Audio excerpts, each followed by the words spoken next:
In this video, we're going to talk about the Scorched Changed the FUTURE, and the Redeemer's world is over.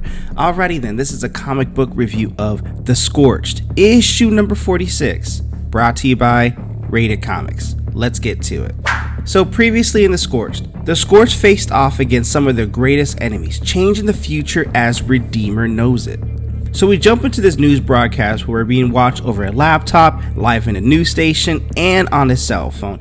A classic Spawn universe move to set up the whole world's pulse. Politicians are scrambling to calm the public after the Oregon attack, and that's from a Spawn reference in Spawn issue 364 through 368, All Hell Unleashed storyline. Hundreds are dead, fear is spreading fast, the Secretary of Defense promises safety, but even though the TV screen, you can feel the unease. They talk about monsters, super beings, and preventing another giant creature. While the redacted file on the table hints that the government's hiding more than they're revealing, we cut to Jessica Priest. She spawned mid-workout surrounded by guns, weights, and that tumbler that says calm your tetas. No, you don't calm our tetas, you calm your tetas. They looking at me, I ain't looking at them.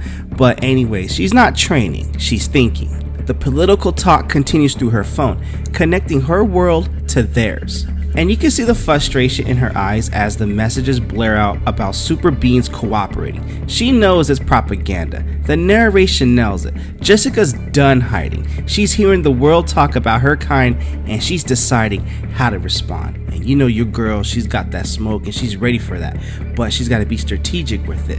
But as she's walking, Eddie Frank, her ally, steps into the room, bringing tension with them.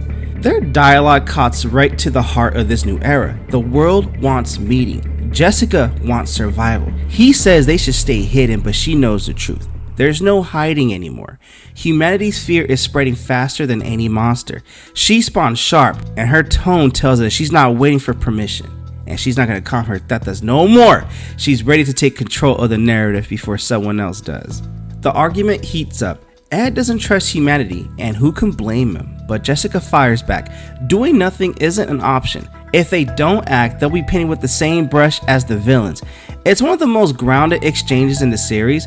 Two warriors realizing that in the world of angels, devils, and monsters, the biggest threat might just be human fear. Now we shift the panel to a NASA facility. Analysts huddle over glowing radar screens tracking something in orbit. The dialogue builds suspense. Readings came in 20 minutes ago and they don't match any known signature. It's not Russian, it's not Chinese, and it ain't those tetas. And it's not because it's nothing from Earth. Whatever it is, it's coming fast. And the tone says it all. Humanity is not ready. Inside the control room, things escalate. The team rushes to report their findings to the Pentagon. But then we see the danger isn't out there, it's already among them. The supervisor's calm facade cracks as his eyes blaze red. He tells the agent not to share the data, not to alert anyone, and the threat lands hard. You could lose your life if you don't. Heaven, hell, and government secrecy all colliding in one chilling moment. Come on now, what's going on over here? This is turning into a whole new phase and I'm digging it. Then we go cosmic. This looks like Avenger style right here. The scale explodes outward to deep space. Massive ships, red and organic, cutting through asteroid fields like shark in dark water, getting for that blood, looking for blood. The narration drives home the theme. Humanity isn't alone, and they're not the only ones vying for control. Heaven, hell, vampires, and other cosmic factions all have their eyes set on Earth. The art is breathtaking, and you know it's gangster. A visual declaration that something far bigger is coming. So inside the alien vessel, the tension grows thicker. The leader, Commander Blejic, oversees his army with cold precision. They know that Earth sensors detected them, but they don't care. Their goal isn't survival, it's dominance, and their one concern, not to destroy too much on arrival. That line alone makes you realize how powerful they are. They're coming to conquer, they're not here to negotiate. Ain't no talk, we coming for your world right now. So back on Earth, we shift to Washington, D.C., the U.S. Embassy. The mood is bureaucratic, but uneasy. A woman, calm and confident, walks in. She's Spawn in disguise. She's here on a mission. The receptionist gives her the runaround while the man she's come to see, Trent McCaskill, casually plans his dinner date. It's a small scene, but it perfectly captures the arrogance of the human machine, oblivious to the storm knocking at their door. The tone flips fast. Jessica storms into Trent's office like a force of nature. He's stunned, confused. How'd she even get in here? But she's not here for some small talk. She tears into him for his ties to the weapon deals and terrorist groups. Her patience is gone. She's done with politics and ready for some answers. But when Trent tries to call security, she shuts him down cold. This isn't a meeting, it's a reckoning. The confrontation turns tactical. Jessica warns him about the real threat, the ones hiding in plain sight. Trent wants to dismiss her, but she hits him with the truth. Humans didn't send those monsters. Heaven and hell did. And the next attack is only a matter of time. When security walks in, Trent covers for her, realizing she might be his only chance at survival. Funny how the game has changed. Now Jessica shifts gears. She's giving orders. She tells Trent to build a circle of people he could trust because corruption runs deep, even to the president. Her voice sharpens when she mentions Marcus, the security guard he trusts most. He's not human, she says. The disbelief on Trent's face says it all, until Jessica tells him, let's go find out. Down in the parking garage, tension hums. Trent makes a call. I need a ride. The scene's quiet, uneasy. Marcus arrives, acting normal, even polite, but Jessica's already watching from the shadows. The setup is surgical. It's the calm before the kill. And when the car door shuts, She-Spawn makes her move. She explodes out of the darkness, wrapping Marcus around with that rope.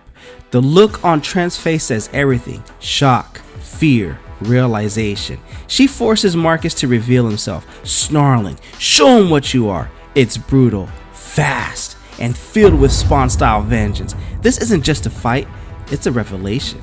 Marcus' eyes blaze red, fangs bared. He's no freaking human.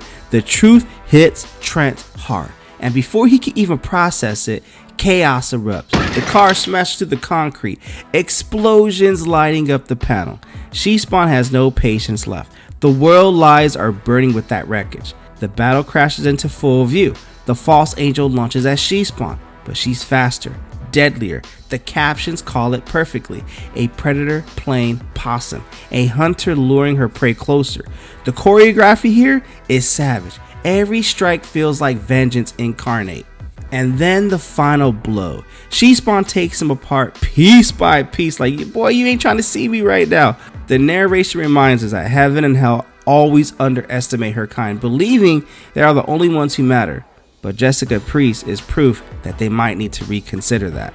The issue ends on the brutal cinematic note. She-Spawn stands victorious, drenched in blood, holding the creature's severed head high. The final words burn across the page with the killer instinct. It's not just a victory, it's a warning. Jessica's done waiting for orders. And that's how the Scorched issue number 46 ends right here. What you guys think of the comic book? Comment below, let me know.